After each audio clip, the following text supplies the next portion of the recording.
Bat in the Waiting Game, written by Elena K. Arnold, with pictures by Charles Santoso. Table of contents. There are 24 chapters. Chapter 1, Skunk Kits.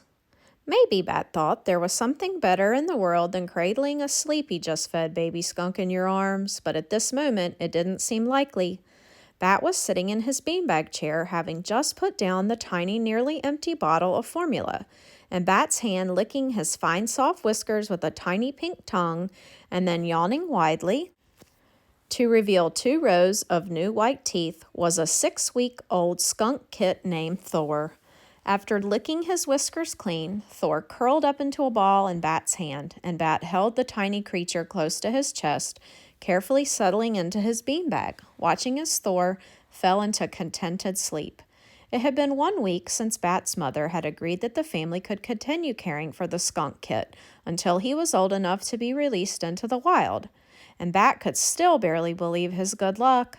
With the soft, warm weight of Thor in his hands, Bat looked around his room. He sat across from his window, the bamboo shade rolled all the way up. The window was half open and a pleasant breeze blew in. It was springtime and the air was beginning to feel warm. Bat's bed was neatly made just the way he liked it, with the blue sheet and red and blue plaid quilt tucked in tight so that when he climbed in at night he would feel like he was slipping into a cocoon. A matching red and blue plaid quilt peeked out from the trundle underneath Bat's bed. There was the honey brown dresser where Bat kept his clothes neatly stored just how he liked them, and beside it was Bat's bookshelf where he kept all his important things, including his favorite possession, his animal encyclopedia. And there, right next to the animal encyclopedia, was something new.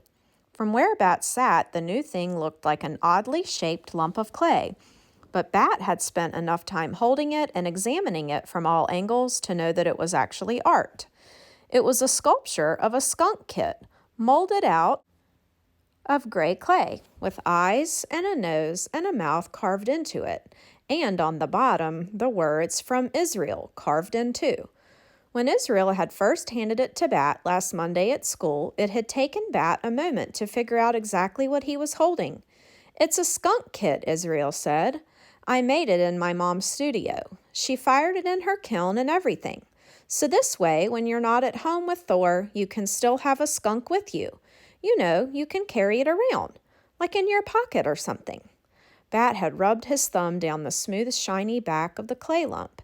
It didn't look much like a skunk kit, but its pleasant weight felt good in his hand, and when he had flipped it over to find the words "From Israel" on the bottom, a warm, good feeling spread through his chest and up his neck.